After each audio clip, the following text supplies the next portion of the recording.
तस् भगवतो अरहतो सम्मा समुद्रस् नमो तस् भगवतो अरहतो सम्मा समुद्रस् नमो तस् भगवतो अरहतो सम्मा समुद्रस्। तथागत गौतम बुद्ध भगवान कश्यप बुद्ध से लेकर तड़ंकर बुद्ध सभी बुद्धों को जो बोधि वृक्ष की सुखद छाया में वज्रासन बुद्ध स्थली धर्म स्थली ज्ञान स्थली पर समाधिष्ठ होकर मार की समस्त सेनाओं को परास्त कर इस लोक के 10,000 चक्रवाल के 31 भूमियों एवं कामावचर रूपावचर के मनुष्य देवता मार ब्रह्मा सूक्ष्म से लेकर स्थूल विशालकाय पशु पक्षियों जीव जंतुओं जीवधारियों के कल्याण के लिए और पर्यावरण की सुरक्षा के लिए सम्यक संबुद्ध हुए उन सभी बुद्धों को पूजनीय भिक्षु संघ की तरफ से अपनी तरफ से हमारे संचालक और सभी श्रोतागण सबकी तरफ से सत सत नमन करता हूँ और अंजलि याचना करता हूँ। सबका कल्याण हो, सबका मंगल हो, सब सुखी रहें, सब निर्वाण की ओर अग्रसर हों। अपनी वार्ता शुरू करने से पहले मैं अपने पूर्व वक्ताओं को भंते जी शीलवंश जी को साधुवाद देता हूँ और बड़ी खुशी होती है जब भंते जी ने शुरू में बोलना शुरू किया था। श्रीलंका के निवासी होने के कारण उनकी भाषा में हिंदी में बहुत गैप है नेचुरल, लेकिन उन्होंने इतना जल्दी उसको मेकअप किया है।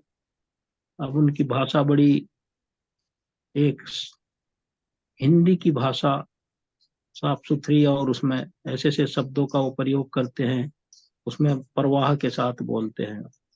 ये सब के सामने है, वो मेहनत करी है उन्होंने, लगे रहते हैं। दूसरी ओर हमारी उपासिका उषा बहुत जो हैं उनका जो बोलने की गहराई सबको मालूम हो रही है। और जैसे कोई समुद्र के बीच में चला जाता है और वहां भी अपने कौशल से जीवित रहता है और वहां से सब बहुमूल्य चीजें निकाल लाता है, इसी तरह वो आगे बढ़ रही हैं। उनको बहुत बहुत साधुवाद है, वो मेरी धर्म बेटी है। और हमारे जो तीसरे वक्ता थे पकोड़े साहब सचिन जी, इनकी दूसरी धम टॉक है। पहली धम टॉक में स्वाभाविक है कि एक आदमी का थोड़ा सा ऑडियंस को फेस करना और अपनी बातों पर स्थिर रहना, उस पर टिके रहना कठिन होता है।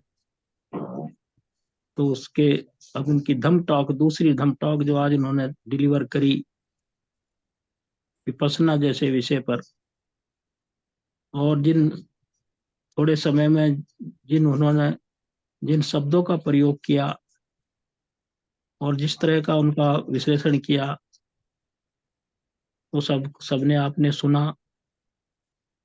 और गोत्र भू जैसे शब्द, जैसे चेंज ऑफ लाइनेज कहते हैं, जैसे बादलों के बीच में से चांद निकल जाता है।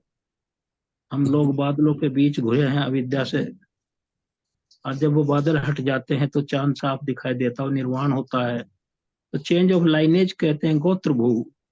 गोत्र हमारा गोत्र है, जो जन्म में हम पड़े हुए हैं वो हमारा गोत्र बन गया है। ये जीवन की परंपरा, प्रतिसंधि में जाना, आवागमन में पड़े रहना हमारा गोत्र है।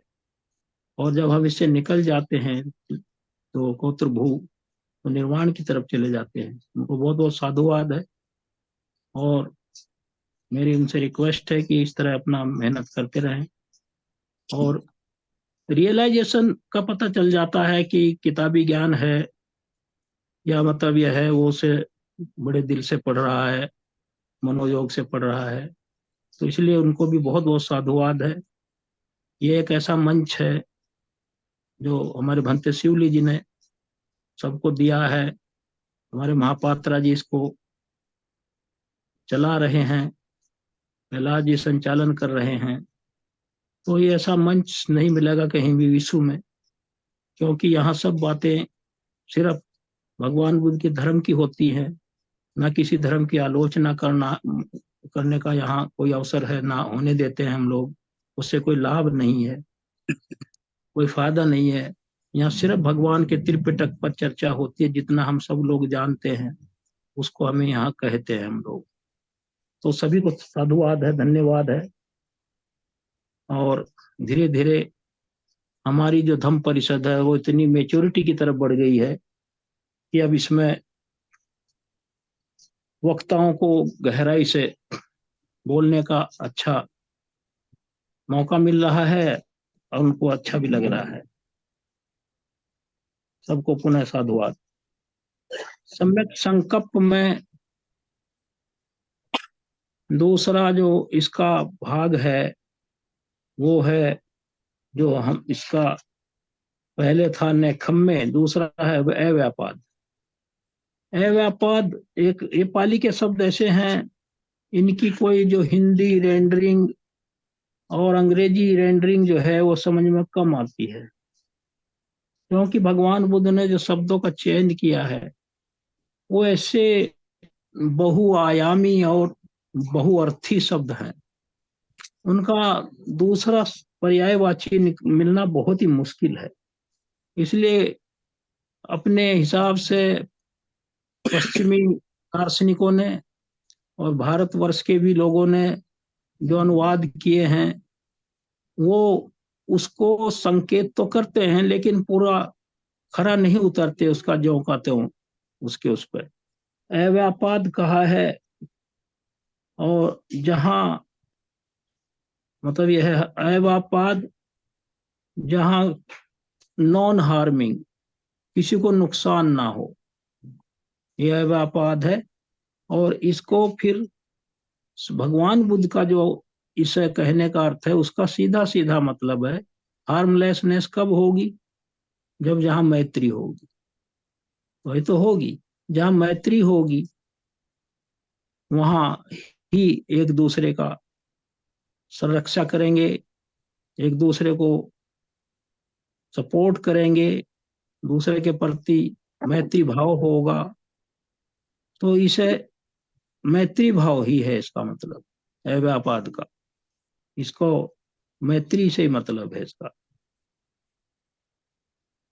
लविंग काइंडनेस सभी प्राणियों जीवों के प्रति, यही नहीं कि हम मानव के जीवों के प्रति। बुद्ध इस 10,000 चक्रवाल की 31 भूमियां और उसके थलीय जलीय आकाशीय मनुष्य देवता मार ब्रह्मा जीव जंतुओं सूक्ष्म से लेकर विशाल का सभी के कल्याण के लिए, और यहाँ तक कि पर्यावरण की सुरक्षा और संरक्षा कंजर्वेशन के लिए इस लोक में आते हैं। इस लोक का संतुलन बनाए रखना, लोक का कोई भी प्राणी जीवधारी उपेक्षित नहीं होता, उनकी जो विचारधारा है उसमें। इसमें इसीलिए कहा फॉर ऑल बीइंग्स, जो दृश्य हैं, हम लोग दृष्टिमान दिखाई दे रहे हैं, सच मैन एंड वुमन, एनिमल और इनविजिबल अदृश्य, जैसे देवता, प्रेत और माइंड और हार्ट। तो ये सब चीजों के लिए बुद्ध होते हैं। बुद्ध का जो व्याख्या है, इसलिए उन्हें लोक विदु कहा गया है, लोक को जानने वाला, सभ्यानु, सब चीजों का ज्ञाता। तो ये जो अव्यापाद है तो मैत्री की तरफ है इसका। और इसमें भगवान बुद्ध ने ये भी कहा है, ये बहुत ही शॉर्ट टर्म में बहुत कुछ अर्थ छिपा हुआ है इसमें मैत्री। एक व्यक्ति बुद्धिस्ट हो सकता है और अपने को कहता भी है, दूसरे भी उसे स्वीकार करते हैं, लेकिन जब मैत्री भाव आता है तो वहां वो पूरा बुद्धिस्ट नहीं कहा जा सकता, क्योंकि वहां भी उसकी कुछ प्रायोरिटीज हो जाती है मैत्री की। कहीं उसको अपने मित्र हैं, कहीं उसके विरोधी हैं। अगर मित्र और विरोधी का संदर्भ है तो मैत्री भाव पे खरा नहीं उतरता। अगर ये डिस्टिंक्शन है, उसमें ये एनिमिटी है किसी की तरफ, एनिमिटी भी ना हो, डिस्टिंक्शन हो, डिस्टिंक्शन भी ना हो, उसकी उपेक्षा हो, उसको हम काउंट ही ना करें और उसकी तरफ देखें ना, ये भी भगवान बुद्ध ने कहा दुष्ट की संगत से अकेला अच्छा। वो इसलिए कहा कि मन कुत्सित ना हो और चित्त खराब ना हो। और जब चित्त खराब होता है तो नुकसान करने वाले के प्रति नेगेटिव भाव उत्पन्न होते हैं, तो वहां भी मैत्री को नुकसान होता है। और भगवान बुद्ध ने इसे कहा है, इसमें लविंग काइंडनेस जो है ये प्रैक्टिस से आती है, ऐसे नहीं आ सकती एकदम ये लविंग काइंडनेस, क्योंकि मैत्री एक बहुत बड़ा शब्द है। मैत्री भाव, मेत्ता, उन्होंने कहा है कि ये विपස්සना से उत्पन्न होती है। विपස්සना से, विपස්සना में हम जाकर सारी बातों का विश्लेषण करते हैं। और बुद्धिस्ट जो है, ही should be Buddhist by heart, by mind, bye body, by words. काया से, वाणी से, चित्त से वो बुद्धिस्ट होना चाहिए। उसमें पारमिताओं का समावेश होना चाहिए, दान पारमिता, शील पारमिता, नेखम्य पारमिता, ये जितनी 10 पारमिताएं हैं उनमें से जो हम वो तो सारी पूरी नहीं कर सकते क्योंकि उनका क्लाइमैक्स बहुत ज्यादा है। वो तो बोधिसत्व जो बुद्ध होते हैं वही उनको 10 को पूरा करते हैं। लेकिन ये जो हमारे लोक व्यवहार की कुछ चीजें हैं, दान है, शील है, नेखम्य है, ये जो इतनी पारमिताएं, अधिष्ठान है, इन्हें कर सकते हैं हम लोग। तो उन्होंने कहा है कि बुद्धिस्ट, सॉलिड बुद्धिस्ट होना चाहिए ना, ऐसे नहीं है, दिखावा नहीं होना, facade. There should be not show off, नहीं, he should be Buddhist by by body, by mouth, by mind. तो ये मैत्री के लक्षण बताए उन्होंने। अब मैत्री के बारे में इसका थोड़ा सा गूढ़ अर्थ उन्होंने जो बताया भगवान बुद्ध ने, मैं आपके सामने रख दूं, इसको जरा ध्यान से सुनिए। गुडविल भी कहा गया है इसको, इंटेंशन ऑफ गुडविल, और मतलब ये सब कहा गया है। भगवान बुद्ध ने कहा है, शुरू में मैंने बताया था पिछले संडे को कि जो हमारे कर्म हैं उनके 2 पार्ट होते हैं, एक शुभ एक अशुभ, एक कुशल एक अकुशल, ये होते हैं इस तरह के। तो इसलिए हमारा जो इंटेंशन है, जैसे हमारा त्याग है, रिनंसिएशन है, नैखम्य है, इसका जब ये आ जाता है हमारे अंदर, रिनांसन की भावना आ जाती है, त्याग की भावना आ जाती है, जिस पर हमने पिछले हफ्ता बोला था इस सब टॉपिक पे, तो उसके अंदर से फिर ये जो तृष्णा है ये निकल जाती है। ये उसका विरोधी है तृष्णा का, जो हमारा नैखम्य है, और ये जो रिनंसिएशन है। और जो हमारा जो मैत्री भावना है वो हमारी द्वेष भावनाओं का काउंटर कर देता है, उसको नष्ट कर देता है। जब ये आएगा तो राग द्वेष निकल जाएंगे सब। और जो हमारा ये जो तीसरा है, अहिंसा, जब हमारे अंदर हार्मलेसनेस की बात आ जाएगी तो फिर हार्मफुलनेस की बात निकल जाएगी, नुकसान पहुंचाने की बात निकल जाएगी, हिंसा की बात निकल जाएगी। तो भगवान बुद्ध ने कहा है, ये इसके 2 वो हैं, 2 भाग हैं, दो दो इसके एस्पेक्ट हैं गुडविल के। इसके देखिए क्या कहा, या तो हम इसके सामने समर्पण कर दें, ये ध्यान देने की बात वह। और जितने हमारे क्रोध है शरीर से और वाणी से और चित्त से, आपको जब हम गुस्सा होकर किसी को थप्पड़ मार देते हैं, गाली दे देते हैं, या कुछ भी चित्त से और बॉडी से, माउथ से, तो क्या होता है, वो रिलैक्स फील करता है वो, क्योंकि उसका जो गुस्सा निकल गया, ही एक्सप्रेस्ड, और उसे फिर जो कुछ करना था उसने कर लिया। उन्होंने, भगवान बुद्ध ने कहा है, तो वो क्रोध को बाहर निकाल देगा जो उसके सिस्टम में है, बॉडी में आया था। लेकिन इसके बहुत बड़े खतरे हैं, ये फिर उसको गुस्से को बढ़ाता है, रिजेंटमेंट को बढ़ाता है, प्रोक रिटेलिएशन, बदले की भावना को प्रोवोक करता है, उत्साहित करता है, और दुश्मन बढ़ते हैं उसके, क्रिएट्स एनिमीज, और जो रिलेशनशिप में जहरीले हो जाते, विषाक्त हो जाते हैं हमारी आपस की रिलेशनशिप, और हम अकुशल भाव पैदा होते हैं इसमें। एक इसका ये परिणाम निकलता है। उस समय तो हमारा सिस्टम सही हो गया, लेकिन बाद में ये होता है। फिर दूसरा इसका ये है, अगर हम इसका दमन करें, इन चीजों का रिप्रेशन करें, दमन करें, जबरदस्ती दमन करें, तो ये भी फेल हो जाता है। तो ये भी हमारे अंदर से इल विल को नहीं निकाल पाएगा, ये हमारे से दोष को, द्वेष मोह को नहीं निकाल पाएगा।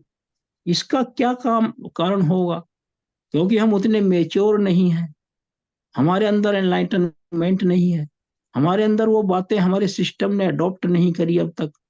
क्योंकि हम कितनी भी खराब बात को सहन कर लें, या कितनी भी भारी खराब मतलब परिस्थिति को सहन कर लें, तो फिर उसके बाद वो घुटन महसूस करता है, और उसको आउटबर्स्ट हो जाता, तो फेल हो जाता। वो भी तरीका सही नहीं भगवान बुद्ध ने बताया। ये दो एस्पेक्ट भगवान बुद्ध ने कहे हैं। भगवान बुद्ध का कहना, वो रिकमेंड करते हैं काउंटर एक्ट इलविल को, जबकि बीच की बात है कि मैत्री भाव से में रहिए। और मैत्री भाव जब करता है आदमी, तो उसमें फ्रेंडलीनेस आती है, मित्रता का भाव आता है, तो इसमें लविंग काइंड में जो फिर मैत्री भाव में कन्वर्ट हो जाता है, और इस तरह का वो करता है उसमें। और फिर मैत्री भाव जब आता है, तो वो क्या करता है, पहले वो अपने आप से मैत्री करता है। अब आप कहेंगे कि अपने आप से मैत्री कैसे करता है, इसका क्या मतलब है? अपने आप से मैत्री इस तरह करता है वो, क्योंकि वो जानता है अगर मैं जैसा कर्म करूंगा उसका ऐसा ही फल मिलेगा, तो वो किसी को काया से, वाणी से, चित्त से ना तो बुरा कहेगा, ना बुरा एक्शन लेगा। और जब वो ऐसा नहीं करेगा, तो सब उसके प्रति मैत्री भाव रखेंगे। तो इसलिए वो अपने प्रति मैत्री भाव पैदा हो गया उसका, वो सुरक्षित हो गया। वो अपने आप सुरक्षित नहीं होता है। सुरक्षित हम तब रहते हैं इस भीड़ में होते हुए, जब दूसरे हमें इतना आदर और स्नेह देने लगे, और ये समझने लगे कि ये व्यक्ति संसार के लिए, समाज के लिए बहुत ही आवश्यक है, और इसकी जरूरत है इसको बैलेंस बनाए रखने के लिए समाज की। ये प्रेरणा स्रोत है, ये लड़ाई झगड़े नहीं होने देता, तो तब वो अपने प्रति मैत्री बढ़ा लेता है। फिर दूसरी बात उन्होंने कही अपने पेरेंट्स से, यहां से शुरू किया भगवान बुद्ध ने, अपने पेरेंट्स से, माता से, पिता से, भाई बहनों से। पेरेंट्स से शुरू किया, क्योंकि माता पिता का सबसे बड़ा हमारे ऊपर ऋण है। उनके ऋण को भगवान बुद्ध ने कहा है एक जातक कथा में, कि हम 7 जन्म अपने शरीर के ये चमड़ी है, स्किन है, इसके जूते बना कर उनको पहनाए, तो भी उनका ऋण नहीं उतार सकते हैं। तो उनके प्रति मैत्री भाव और सम्मान हमें रखना चाहिए। फिर फैमिली के दूसरे लोग हैं, पत्नी है, बच्चे हैं, उनकी तरफ होना चाहिए। फिर उसके बाद उन्होंने कहा फिर दोस्तों की तरफ होना चाहिए, जो हमारे फ्रेंड हैं, जो वेल विशर्स है, उनके प्रति हमारा मैत्री भाव होना चाहिए, जो समय समय पर हमें वो करते हैं। और चौथे नंबर पर लास्ट में उन्होंने कहा है कि हमें अपने शत्रुओं के प्रति, जिनको हम शत्रु समझते हैं, वहां मैत्री, ये कठिन है, क्योंकि ये बाद में जब हम इतनी स्टेजेस पार कर लेंगे जो अभी वर्णित की गई है, तो वो धीरे धीरे, जब वो ये एक उसका लिटमस टेस्ट है, जब वो शत्रुओं के प्रति मैत्री भाव रखने लगता है, तो समझो वो इस जो राग द्वेष मोह और ये जो संसार का जो लूट मार काटना मारना, तो सबसे ऊपर उठ जाता है, फिर वो ब्रह्म विहार में चला जाता है। ये ब्रह्म विहार में मैत्री करुणा मुदिता उपेक्षा 4 चीज है। मैत्री, करुणा, उपेक्षा, मैत्री, करुणा, मुदिता, उपेक्षा। मैत्री भाव ये है करुणा, दूसरों पर करुणा करना। मुदिता उसे कहते हैं, जैसे करुणा तो वो होती है जब दूसरे के दुख में दुखी हो, और मुदिता उसे कहते हैं जब दूसरे के सुख में सुखी हो। इतना अंतर है इसमें। ये करुणा उसे कहते हैं जब दूसरा दुखी हो, मैं उसकी उसमें सिंपैथी करूं। और मुदिता उसे कहते हैं जैसे कोई छोटा आदमी, कोई गरीब आदमी बड़ा आदमी बन गया और फिर उसके अच्छे दिन आ गए, उससे देख कर खुश हूं, उसे मुदिता कहते हैं। यही भवतु सब मंगलम की भावना है, यही कहते भवतु सब मंगलम। तो ये इस तरह हो जाता है।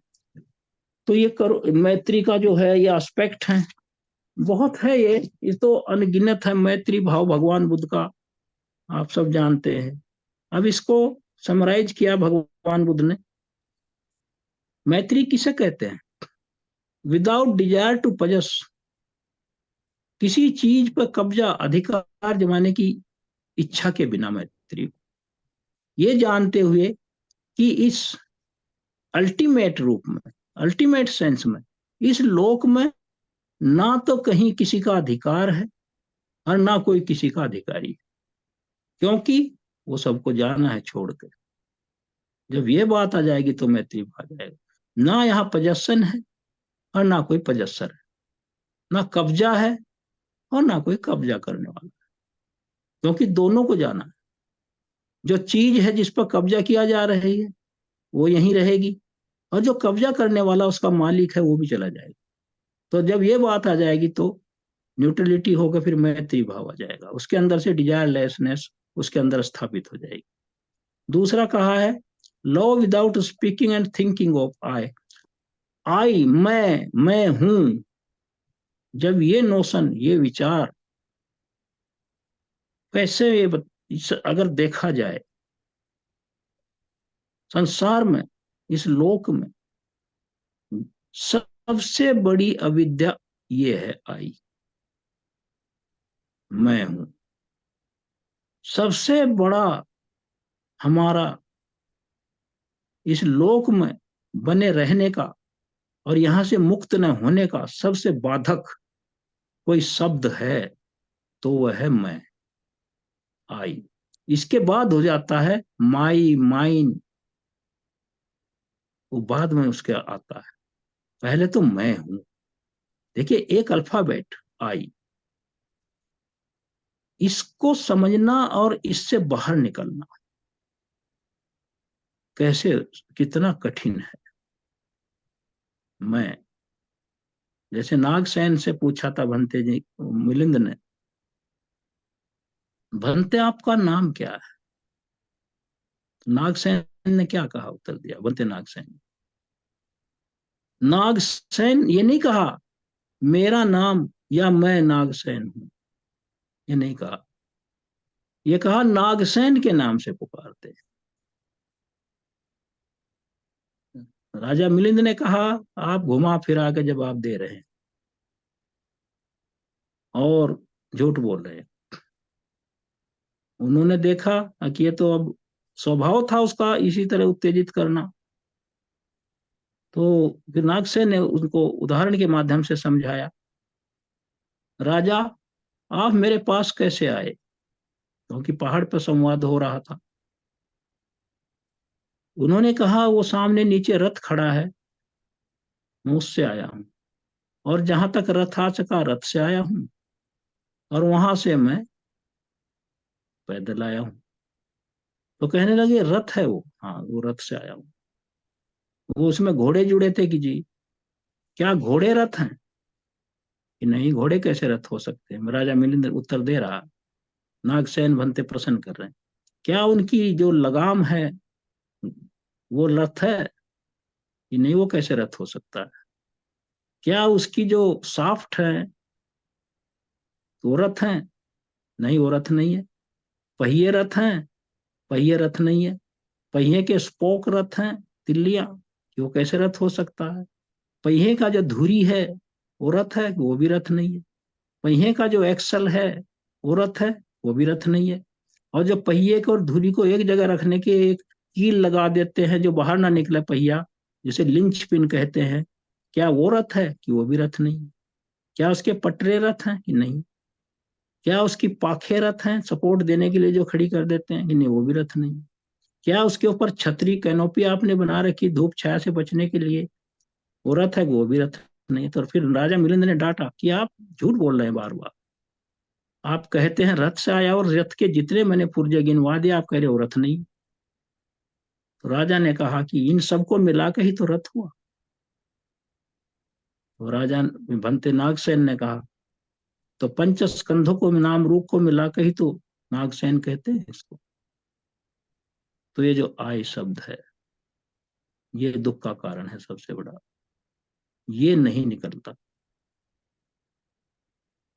अपनी स्टेटस के अनुसार दूसरे को कहता आदमी, पता किससे बात कर रहे हो, आपको पता है मैं कौन हूं?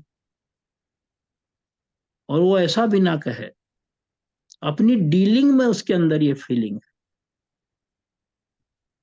मैं सुपीरियर हूं या इंफीरियर है, ये सबॉर्डिनेट है, मैं बॉस हूं, मैं धनवान हूं या गरीब है। वो चाहे दान भी करता हो, और दान करते वक्त उसके अंदर ये भावना अगर है कि मैं धनवान हूं और ये गरीब है, ये भी आई को ही सपोर्ट करता है, मैं को ही सपोर्ट करता है। अगर किसी ने किसी के ऊपर उपकार किया और किसी को दान दे दिया, सपोर्ट कर दिया, और उसके अंदर ये फीलिंग है कि मैंने सपोर्ट किया, तो भी आई नहीं जाती है। उसे सोचना चाहिए, ये मेरी पारमिताओं का असर है, जो दान देने की भावना उत्पन्न हुई। तो ये आई पे ध्यान देना पड़ता ज्यादा। सभी ने, बुद्ध ने इसको ही सबसे बड़ा बाधक बताया। आई से शुरू होता है, माई, माइन, मी, मैं, मेरा, मुझे। ये तीन चार शब्द जो आई से उत्पन्न होते हैं, मैं तो समझता हूँ कि ये सबसे रोड ब्लॉक है। इसको क्रॉस करना, इसको डाइल्यूट करना, या इसको इरेडिकेट करना, इसका प्रहार करना बहुत कठिन। देखिए, कहीं भी नहीं दे, ये चित्त में बैठा हुआ आई। तो इसको समझना, law without speaking of thinking of I, ये जानते हुए कि ये जो सो कॉल्ड आई है, ये सिर्फ एक डेलूजन है, यह विद्या है। फिर तीसरा बताया, law without selecting and excluding, किसी को सेलेक्ट करना, किसी को एक्सक्लूड करना। इधर इनको बिठा दो, उसको उधर को बिठा दो, और उसको कहे तुम जाओ, इनको बाहर निकालो। ये सभा सभा की या प्रोग्राम की या हमारे उसकी छवि खराब कर रहे हैं, ऐसे कपड़े पहन रहे हैं इन्होंने, ये अच्छे नहीं लग रहे यहाँ इस गैदरिंग में। एलिट गैदरिंग है ये। सेलेक्ट करना और एक्सक्लूड करना, उसमें नोइंग वेल दैट, इसे ये जानते हुए कि इसमें कंट्रास्ट पैदा हो रहा है, और डिसलाइक पैदा हो रही है, इससे एवर्जन पैदा हो रहा है, दोष द्वेष पैदा हो रहा है, और हेट्रेड पैदा हो रही है। ये सब चीजें निहित हैं उसमें, डिसलाइक, एवर्जन, हेट्रेड, ये सब उसमें। किसी को शामिल करना, किसी को निकाल देना। अगर ये भेद करना, डिस्पैरिटी, डिस्टिंक्शन, पार्शियलिटी, भेदभाव आ जाएगा, तो ये नहीं होना चाहिए। लव विदाउट सेलेक्टिंग एंड फिर चौथा उन्होंने बताया है, लव एम्ब्रेसिंग ऑल बींग्स, सभी को प्यार करना, सभी को गले लगाना। लव एम्ब्रेसिंग, सब के साथ, इम्पार्शियली, निष्पक्ष रूप से, सभी जीव जंतुओं को, जीवधारियों के प्रति, और केवल उनके लिए नहीं जो यूजफुल हैं, जो डोमेस्टिक है, मेरे घर में काम करता है, उसे मैं इसलिए कुछ कृपा करते हैं हम लोग की, मैत्री दिखाते हैं कि हमारे काम आता है, यूजफुल है हमारे लिए प्लीजिंग है और अम्यूजिंग है, हमें अच्छा लगता है, हमें वो बहुत कुछ हमारा वो करता है उसके लिए, ये भी नहीं होना चाहिए। फिर अगला है लव एम्ब्रेसिंग ऑल बींग्स, चाहे वो विद्वान हो या कम बुद्धि वाले हों, उनको करना। लो माइंडेड और नोबल माइंडेड, चाहे नोबल माइंडेड हो, भाई सभी, एक क्लर्क है, एक आईएएस अफसर है, तो इस तरह का एक उदाहरण दे रहा हूं। गुड हो, इविल हो, यहां भी नहीं, कोई बुरा हो या अच्छा हो, ये भी है इसमें, गुड और इविल दोनों इसमें। वो भी देखिए, एक तो हाई माइंडेड होगा, एक लो माइंडेड हो गया, हर पे एक बुरा है, एक खराब है, अच्छा है, उनको भी ये। और जो हमारे विद्वान हैं, और विद्वान हर बड़े लोग हैं, उनको तो हम इसलिए मैत्री भाव बनाए रखते हैं क्योंकि उनके प्रति हमारा मैत्री भाव अपने आप बहने लगता है, क्योंकि वो अच्छे हैं, उनका सम्मान करने को मन करता है नेचुरली।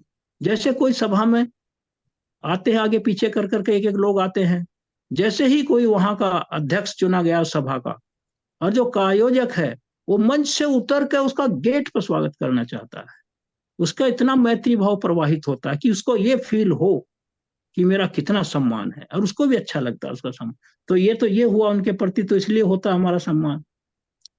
अब इस बहुत इंपॉर्टेंट बात मैं कहने जा रहा हूं, भगवान बुद्ध ने क्या कहा था, low minded and evil minded, जो कम बुद्धि वाले हैं या दुष्ट बुद्धि वाले हैं, क्या वो दुष्ट हैं, लो इविल इविल माइंडेड है, जो अच्छे नहीं है, ये शामिल हैं, ये इनको, ये बहुत इंपॉर्टेंट है। जो लो माइंडेड है और इविल माइंडेड है, इनको मैत्री भाव की सबसे ज्यादा जरूरत है, इन्हें प्राथमिकता मिलनी चाहिए, they should be prioritize. Low minded, evil minded, इनके प्रति ये पहले नंबर पर रहने चाहिए।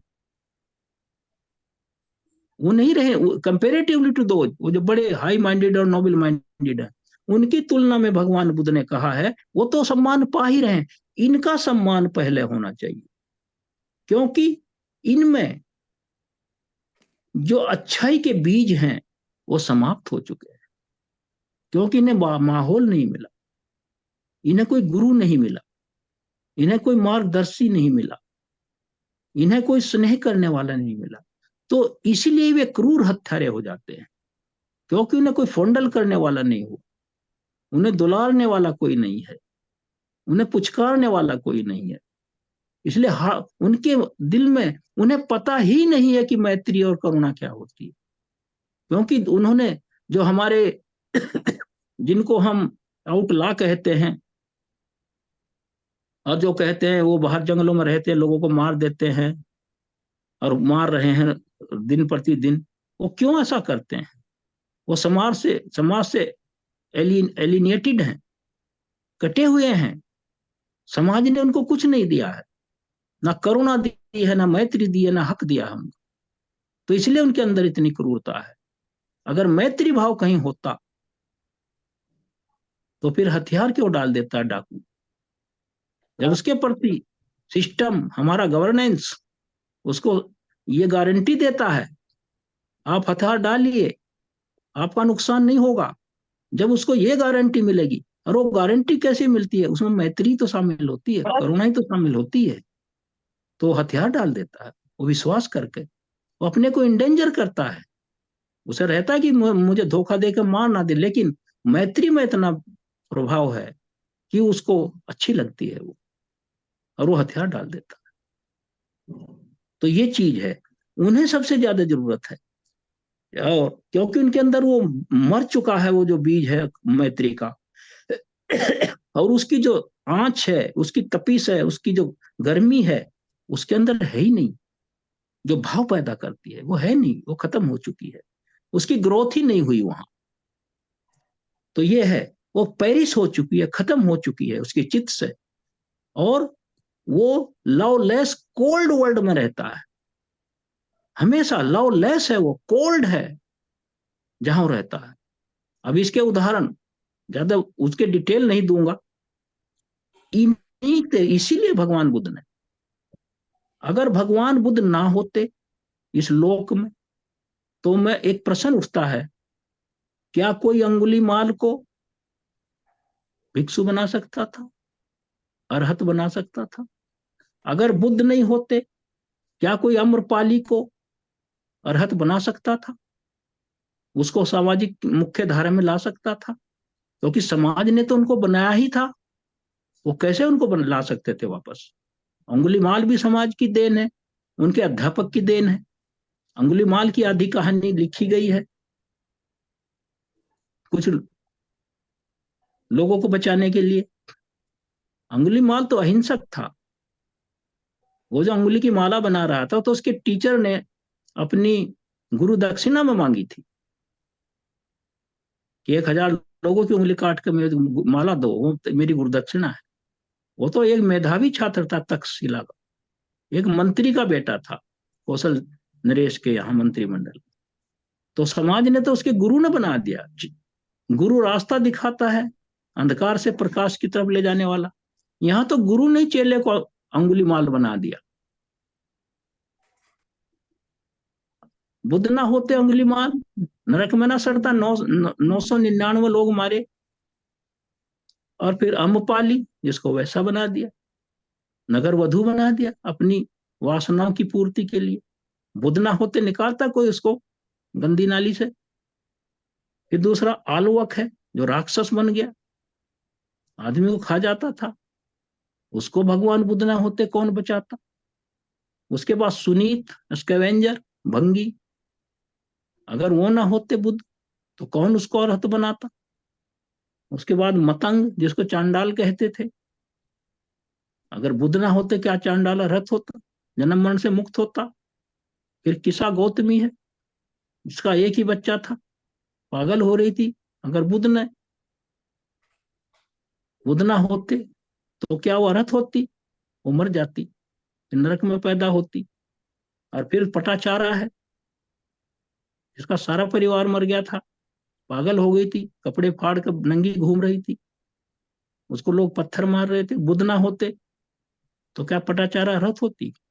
ये तो छोटे से उदाहरण हैं, लाखों ऐसे उदाहरण हैं जो भगवान बुद्ध ने। इसलिए सबसे ज्यादा जरूरत आज भी और हर युग में उसी को उठाने की है जो गिरा हुआ है। सबसे बड़ी करुणा यही है, सबसे बड़ी मैत्री यही है, और बुद्ध ने यहीं से शुरू किया, बुद्ध ने शुरू यहीं से किया। तो ये है। फिर दूसरा अगला है लव, जो जो हमारी मैत्री है, सबके सबके सब प्रति मैत्री भाव रखना, और ये जान के अब हम सब एक यात्री हैं, वे फेरर हैं संसार के। हम सब यहाँ सब यात्री हैं, वे फेरर, पैदल यात्री हैं, पैदल चल रहे हैं सब, वे फेरर हैं हम यहाँ। कोई छोटा बड़ा, लेकिन सब यात्री हैं, यहाँ घूमने आए, थोड़े दिन के लिए आए, ये समझ के जब ये समझ लेगा तो मैत्री भाव आ जाएगा, तब हम वो जो सफरिंग है उससे ऊपर उठ जाएंगे। एक बात मैं और कहना चाहता हूँ, जो घरेलू बात है यहाँ, परिवार की बात है। परिवार में भी सब कहा सुनी होती रहती है, बहुत ज्यादा एनिमिटी भी हो जाती है कभी कभी। परिवार में 4 बच्चे हैं, 2 3 अच्छे खराब है, या 2 3 खराब है, एक अच्छा है। यहाँ भगवान बुद्ध ने कहा है, ये कितनी बड़ी बात कही है। अगर आदमी ये समझ ले कि जिस रूप में आज हम हैं इस परिवार में, उस रूप में हम कभी आगे नहीं मिलेंगे। It is our last union, ये हमारा आखिरी मिलन है। उस रूप में मेरी पत्नी कहाँ चली गई, वो कहाँ से मिलेगी अब। किसी का लड़का चला गया, वो कहाँ गया, किसी योनि में गया, वो कहाँ ढूंढोगे। तो फिर घर में भी दुश्मनी क्यों, ये तो आखिरी मिलन है। सोचिए आप, परिवार का झगड़ा खत्म हो जाए अगर ये फीलिंग बनी रहे हमारी। ये तो लास्ट मीटिंग है हमारी। ना मैं लेकर जाऊंगा इस घर को, ना वो लेकर जाएगा जिससे मैं लड़ रहा हूं। वो भी चला जाएगा, मैं भी चला जाऊंगा। दुख दुख ये है कि वो मुझे मिलेगा नहीं, फिर नहीं मिलेगा दोबारा कहीं। उसकी उसकी शक्ल नहीं मिलेगी। क्योंकि जहां यहां से बिछड़े, अपने कर्मों के अनुसार कहां कहां जाके गिरेंगे, ये कुछ पता नहीं। क्योंकि मानव योनि बड़ी दुर्लभ है। तो ये चीज है। अगला कहा है, love but not the sensual fire और बर्न। मैत्री होनी चाहिए लेकिन उसमें सेंसुअलिटी नहीं होनी चाहिए। उसमें आकर्षण नहीं होना चाहिए, जो हमारा शारीरिक या फीलिंग, वो नहीं होना चाहिए सेंसुअस। फायर और बर्न्स, वो जो देखने की एक फायर होती है ना लव में, love is burning in love, वो नहीं होना चाहिए। स्कॉर्च छोड़ देता, टॉर्चर होता है उससे वो। और वो ऐसे घाव देता है जो काटने से गहरे होते हैं। जैसे किसी की प्रिय पत्नी बच्चे की डेथ हो जाए, उस घाव को वो मृत्यु तक नहीं भूलता। सारे घाव भर जाएंगे चोटों के, लेकिन उसे नहीं भूलता। तो वो उसका स्क्रैच भी नहीं होना चाहिए, वो मिट जाने चाहिए। और वो कोल्डनेस, लवलीनेस, वहां लोनलीनेस भी नहीं रहनी चाहिए, कोल्डनेस भी नहीं रहनी चाहिए। तो आगे है, rather love that lies like a soft but firm hand on the ailing wings. जो ये मैत्री है, ये बहुत ही सुखद और जिससे कहते हैं मुलायम नहीं है, लेकिन इसको दूसरों तक पहुंचाने का इरादा जो फर्म होना चाहिए, स्ट्रांग होना चाहिए, वो अडिग होना चाहिए। जो दुखियों की तरफ हम करें, वहां वहां फर्म फर्म डिटर्मिनेशन होना चाहिए। Unchanged in the sympathy, sympathy में चेंज नहीं आना चाहिए। विदाउट वेवरिंग, वहां हमारे अंदर करूं या ना करूं ऐसे विचार नहीं आने चाहिए। वेवरिंग नहीं होनी चाहिए कि मैं किम कर्तव्य विमूढ़ हो जाऊं और इनडिसाइसिव हो जाऊं। वेवरिंग नहीं होनी चाहिए। अनकंसर्न्ड नहीं होना चाहिए, जहां ये हमें उसको रिस्पॉन्स देना हो देना चाहिए। ये एक क्या है, मैत्री एक कंफर्टिंग कूलनेस, आरामदायक, एक सुखद एहसास है ये। जो जल रहे हैं दुखों से उनके लिए मरहम का काम करता है जो मैत्री भाव। ये ऐसी गिफ्ट है जो, जैसे रेगिस्तान में कोई छोड़ दिया गया हो अकेला, और उसे कोई अपने साथ लाकर खाना खिला दे, इस तरह का उसको एहसास देना गिफ्ट है। जो जिस तरह ठंड से कांप रहा हो कोई, और उसे हम घर लाकर या वहीं रजाई या कंबल दे दे, इस तरह का उसको क्या फील होगा। पहले ठंड से कांप रहा था, फिर वो आराम से सोएगा बैठेगा। ये मैत्री ऐसा फील कराती है दूसरे। और जिनके हृदय खाली हो चुके हैं,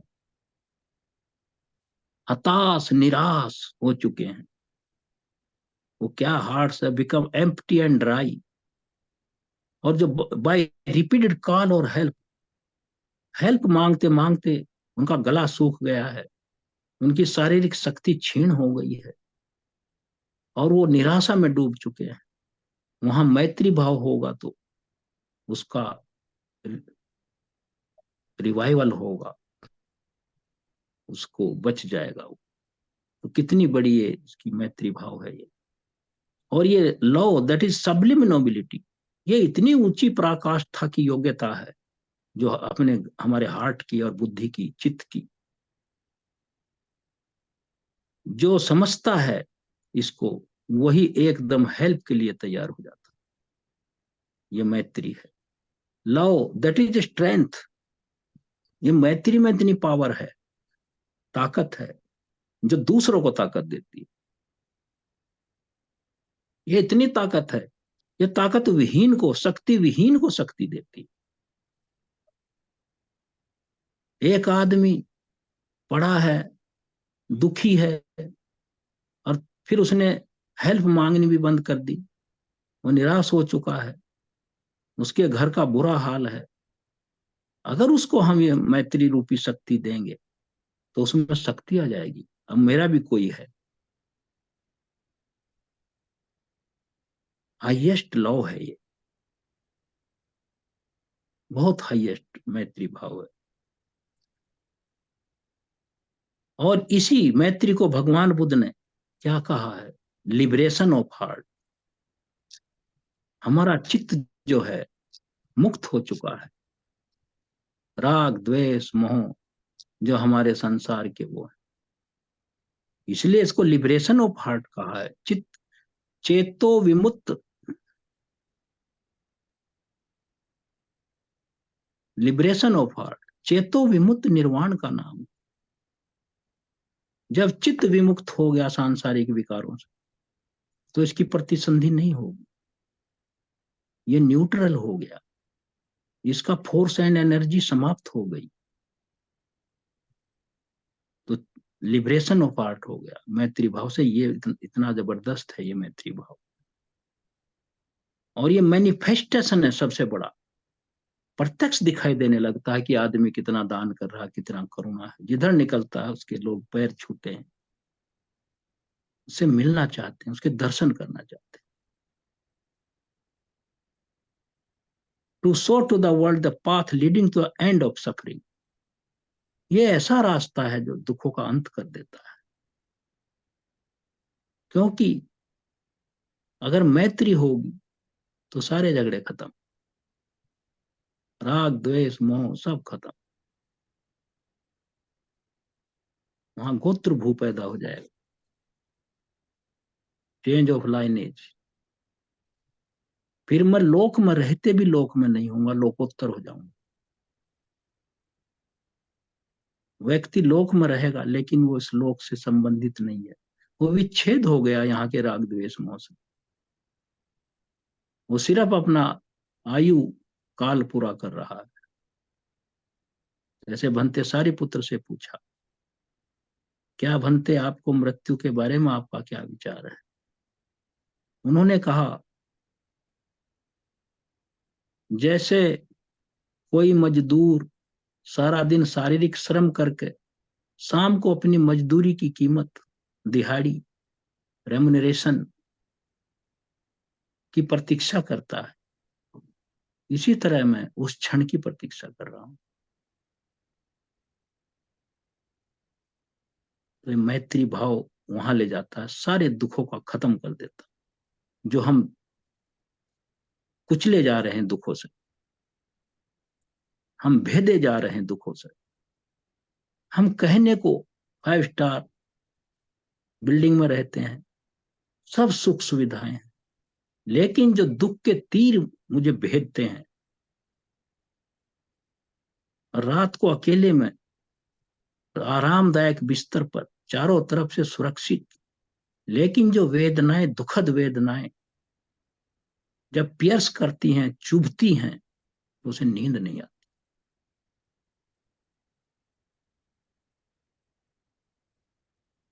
तो इसमें भगवान बुद्ध ने एक सावधानी और बताई है।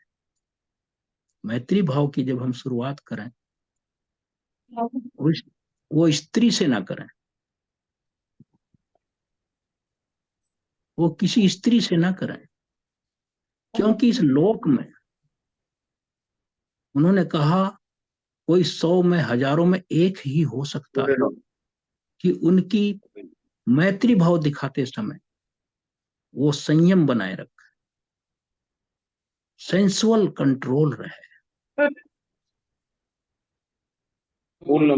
क्यों सही।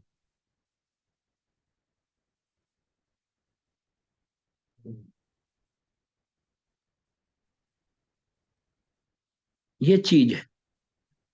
तो मैत्री भाव, ये हमने आज इसको, अब इसका एक और बचा है जो मतलब यह है अहिंसा, अगले संडे को होगा। आज ये समाप्त करता हूं मैं, और इसका आपने ध्यान से सुना, सबको साधुवाद, सबका भला हो, सबका मंगल हो। इन्हीं शब्दों के साथ में मेरा सभी को नमो बुद्ध। साधु साधु।